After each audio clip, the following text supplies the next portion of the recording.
Greetings, everyone. Pete Pardo here from Sea of Tranquility. Welcome to pick number 26 of my 30 favorite progressive rock albums of the 70s. We are counting down all the way to number one.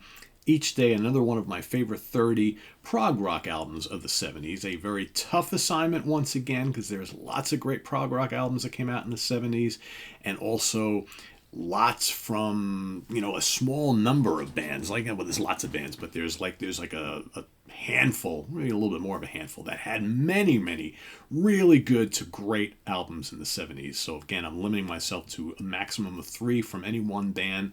That has proved to be a little bit difficult, right? But we do the best we can here. That's it. And there's going to be lots of great albums that won't get a mention, that don't quite make the cut.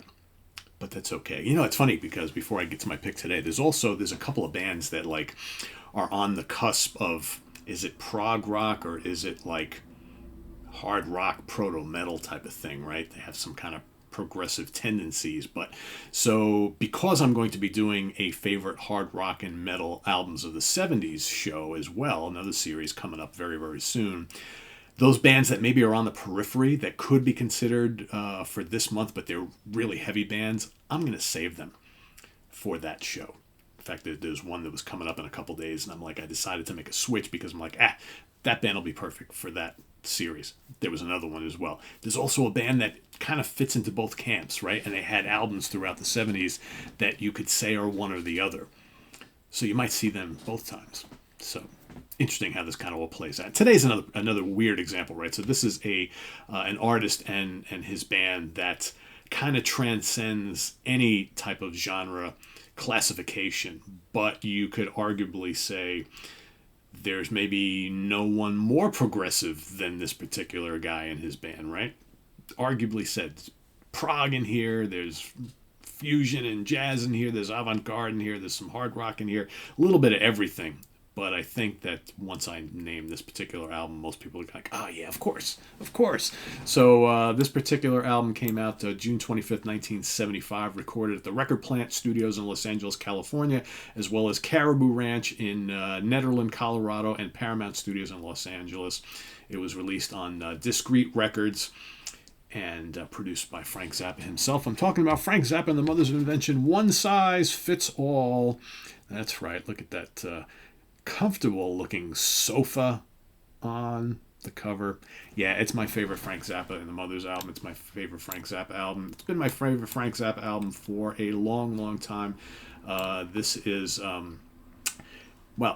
he released so many albums under just Frank Zappa and then Frank Zappa and the Mothers, so this is like the 10th Frank Zappa and the Mothers album, right? Official Mothers album. I know they came out with others afterwards, but I think this is like the new at the time album, right? So we got all sorts of great players on this album, of course. Frank always had amazing musicians in his band. So Frank Zappa on guitar, lead and backing vocals. George Duke on keyboards, lead and backing vocals.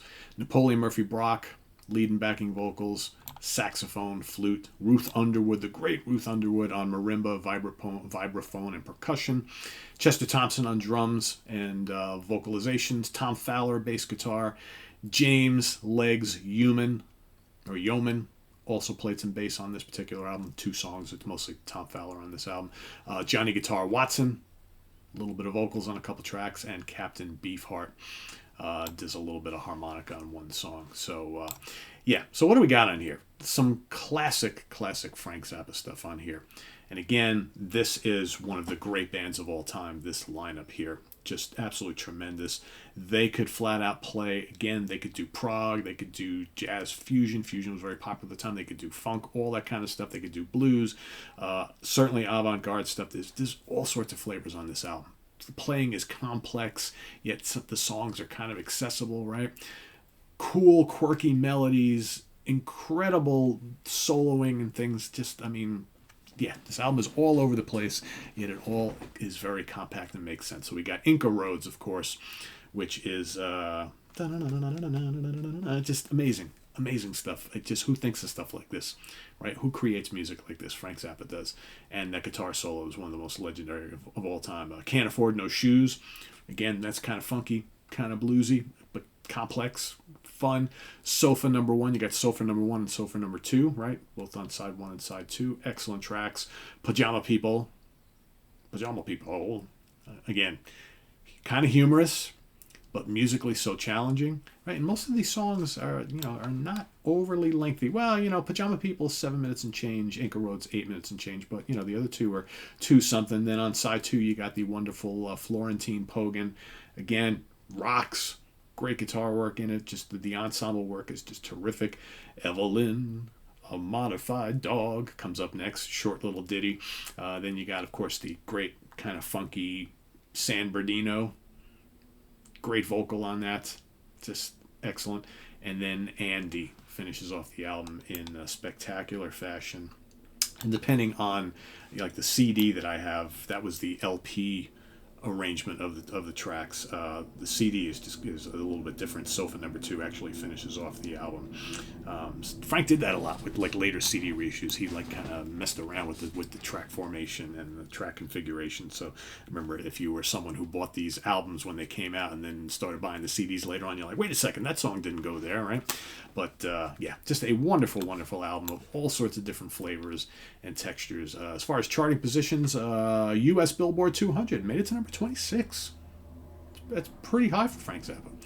Australia, number 81. That's it. No certification for this either.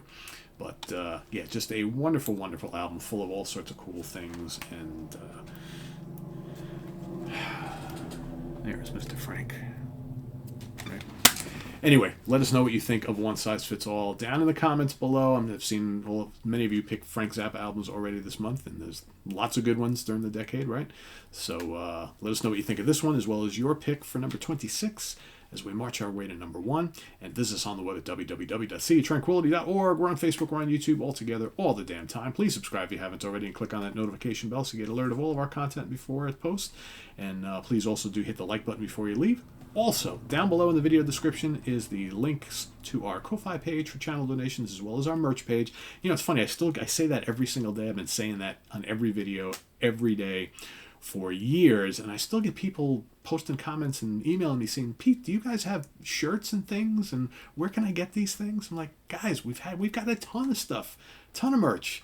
So if you're interested in getting a Sea Tranquility shirt or hoodie or hat or cap or whatever it might be, that link is below in the video description, and it is for every single video. So please go check them out. We got a lot of cool designs and things representing a lot of the shows here on the channel, a lot of different logos and some metal ones, some prog ones, all sorts of stuff. We got Hudson Valley Squares shirts, Monsters Den shirts, all sorts of cool things. So go pick yourself up something and wear it out proudly and help spread the word of Sea Tranquility. So thanks for watching, everybody. Tune in tonight for the Hudson Valley Squares.